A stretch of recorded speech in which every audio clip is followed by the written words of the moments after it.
So friends, first of all, I am very much thankful to our Honorable Headmaster Kuldar sir and his colleagues that they have given me an opportunity to deliver motivational speech to this SSC youth. Myself Dattatreya Ahir, I am the retired principal of Government ITI. Basically, I am an electrical engineer. I have been worked as an electrical engineer at Koina hydroelectric project for 2 years, 1 year at Chandrapur thermal power station. Then after I joined to Government Technical College and worked as a lecturer for 13 years. Meanwhile, I appeared to the exams of the Institution of Engineers by self-study and get the degree of AMIE, means Associated Member of the Institution of Engineers. And on that basis, I faced to MPSC and get selected as a principal and worked as a principal for 22 years and retired in August 2019. And this is my hobby, to deliver motivational speeches to Indian youth. So today I am speaking on self-reliance, means आत्मनिर्भरता। तो आप सबको पता होगा कि lockdown period में अपने आदरणीय प्रधानमंत्री नरेंद्र जी मोदी सर, इन्होंने आत्मनिर्भर भारत इस विषय पर स्पीच दिया था। शायद आपने सुना होगा, पता है आपको? तो भारत आत्मनिर्भर कब बनेगा?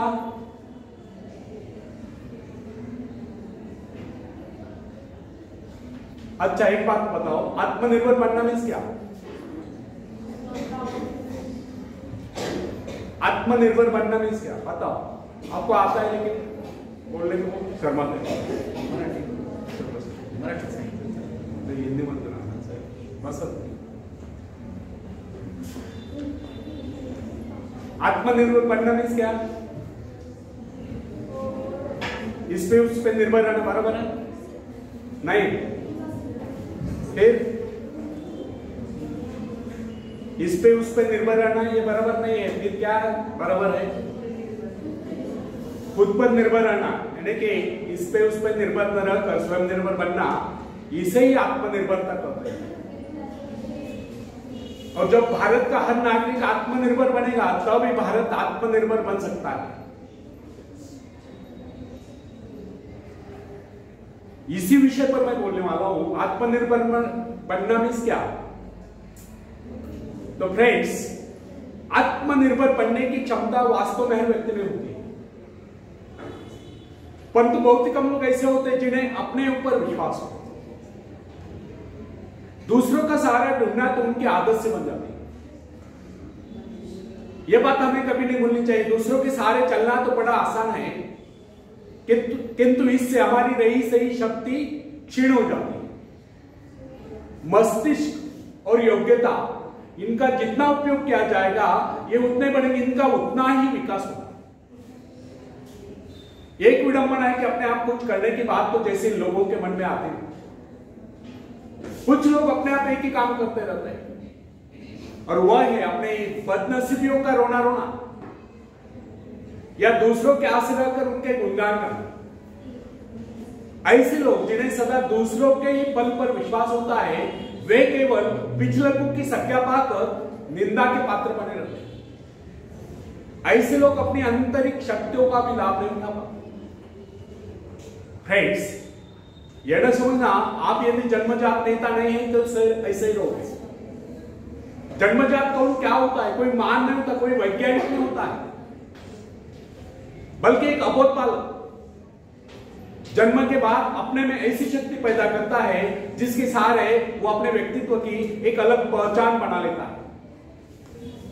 इतिहास में ऐसे बहुत से लोग हुए जिनमें नेतृत्व करने की योग्यता नहीं थी, फिर भी वे अपने प्रयत्नों से, अपने परिश्रम से अपनी योग्यताओं का विकास करके महान नेता बने।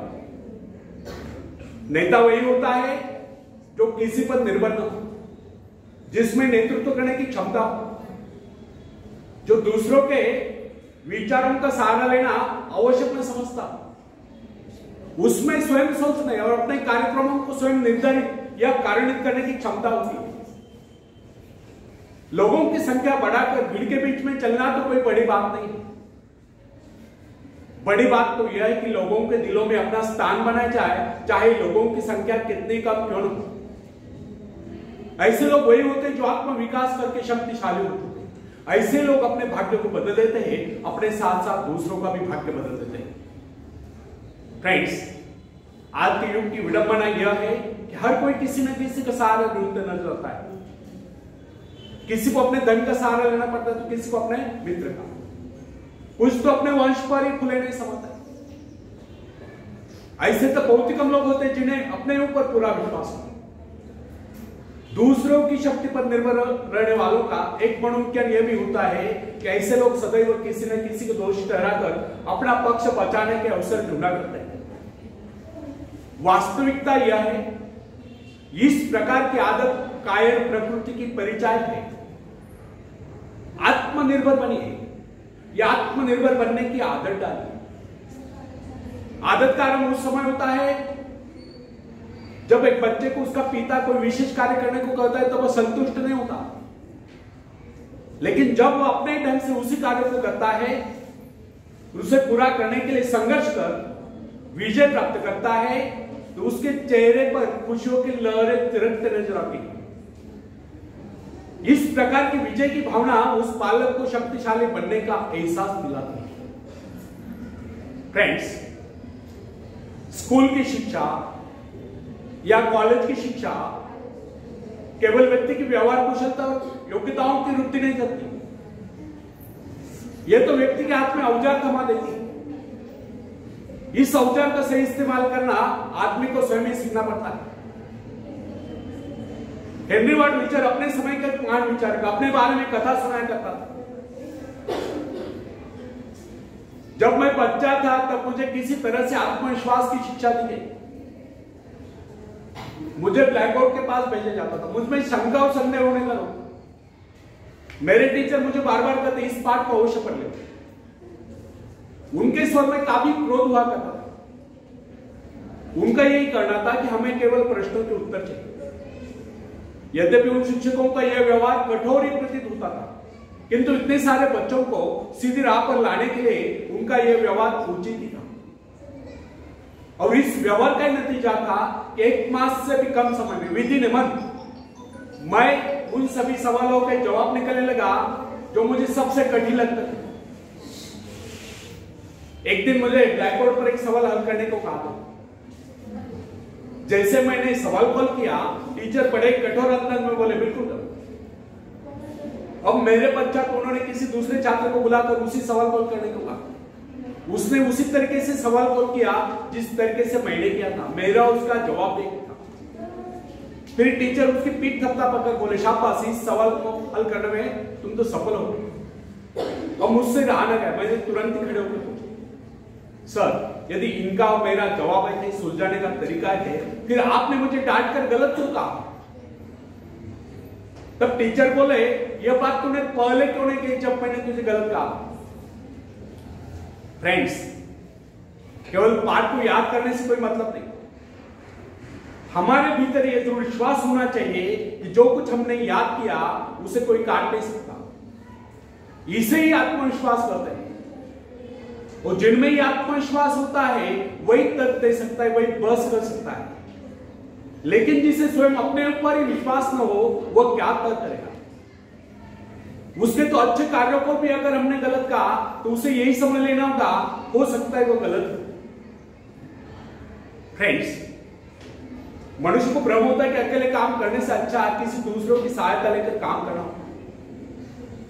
लेकिन अपने ऊपर विश्वास करके पूरी लगन से अगर कार्य को किया जाए तो उसमें सफल होने की आशा 2 गुनी हो जाती है। हर महत्वाकांक्षा का अर्थ होता है अपनी शक्तियों का परीक्षण करना। लेकिन दूसरों की नकल करने, दूसरों पर निर्भर रहने से व्यक्ति में दुर्बलता ही तो आती है। शक्ति तो हमारे स्वयं के मेहनत करने से आती है। अखाड़े के पास बैठकर हम अपने शरीर को शक्तिशाली नहीं बना सकते, या दूरदर्शन पर एक्सरसाइज प्रोग्राम देखकर हम अपने शरीर को तंदुरुस्त नहीं बना सकते। इसके लिए हमें स्वयं व्यायाम करना होगा, स्वयं में एक्सरसाइज करनी। फ्रेंड्स, यदि आप जीवन में सफलता चाहते हैं तो इसके लिए आपको स्वयं ही प्रयास करना होगा, स्वयं ही उस रास्ते पर चलना होगा जो आपको उन्नति को ले जाता है। वह रास्ता है आत्मविश्वास का। अपनी शक्ति को पहचान कर आप सफलता प्राप्त कर सकते हैं, या अपनी योग्यताओं को बढ़ाकर आप सफलता प्राप्त कर सकते हैं। मगर यदि आप ये सोचते हो कि संसार में कोई दूसरा व्यक्ति काम करे और सफलता हमें प्राप्त हो, तो ऐसे कैसे हो सकता है? जो लोग बच्चों को इस प्रकार जीवन क्षेत्र में उतरना चाहते हैं कि वे बिना किसी संघर्ष के, बिना कोई कष्ट उठाए आगे बढ़े, तो वे उनकी राह में कांटे बिछाते हैं। संतान को ऐसा बनाना है कि वह किसी भी प्रकार के संघर्ष का सामना करने में अयोग्य हो, तो इसका सीधा अर्थ यह हुआ कि वे लोग अपनी संतान का भविष्य शुरू से बिगाड़ रहे हैं। संतान को सुख और ऐश के झूले में झुलाने वाले मां बाप संतान के सबसे बड़े दुश्मन होते हैं। दूसरों की तो छोड़ो, वे उसे स्वयं को पहुंचाने की जहमत या स्वयं को पहुंचाने के कष्ट भी उठाने नहीं देते। बच्चों को भी समझना चाहिए, स्वर्ग जाने के इच्छुक को स्वयं ही मरना पड़ता है। स्वर्ग वही जाएगा जो मरेगा, दूसरा कोई नहीं जा सकता। इसी प्रकार जीवन का सच्चा आनंद वही पाएगा जो अपनी आत्मा की शक्ति को पहचानेगा। फ्रेंड्स, यदि आप किसी कार्य में कामयाबी चाहते हो तो उसके पीछे अपनी पूरी शक्ति लगा देगा। नवयुवकों का या नवयुवकों का स्वभाव होता है सहना, सीखना, अनुसरण करना। लेकिन अगर उनके अभिभावकों द्वारा या मां बाप के द्वारा बचपन से सारे इशारे देकर उन्हें जीवन संघर्ष के लिए हतोत्साहित किया गया हो, निराश किया गया हो, तो इसका परिणाम यह निकलता है कि वे अकेले चलना ही भूल जाते हैं। उनकी हालत पैसा के ऊपर चलने वाले हो जाती है। आखिरी में बैठे बैठे सवाल, आखिरी पेज इधर ध्यान रखो, पूरे ध्यान से सुनो। मेरे बोलने से मेरी बॉडी लैंग्वेज आपको अधिक लाभ देगी।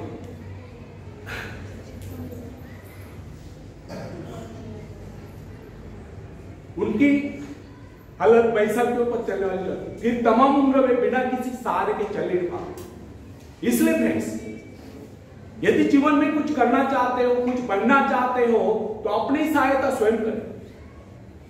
किसी की सिफारिश या प्रभाव से आगे बढ़ने के प्रयत्न आपके भविष्य को नष्ट करें। स्वयं को इस योग्य बनाओ कि आपको किसी दूसरों से सहायता की आवश्यकता ही न हो। अपने भीतर अथाह साहस और विश्वास जगाइए। आनंद तो उसी उन्नति में आता है जो स्वयं के द्वारा प्राप्त हो। दूसरों के भरोसे, उनकी सहायता से आगे बढ़कर अपने को अपंग बनाने का क्या उपाय हो सकता है? इससे तो मनुष्य की अपनी सारी शक्तियां दम तोड़ देती है, अपनी बुद्धि कुंद हो जाती है। जो दूसरों की सहायता का मोहताज बना देता है, जो अपना हाथ तक नहीं ला सकता, वो क्या कर सकता है? वो जीवन भर दूसरों का मोहताज बना रहेगा। ना उनमें आत्मविश्वास आता है, ना वे स्वयं के भरोसे आगे बढ़ पाते हैं। उनका तो भविष्य ही अंधकार में होता है।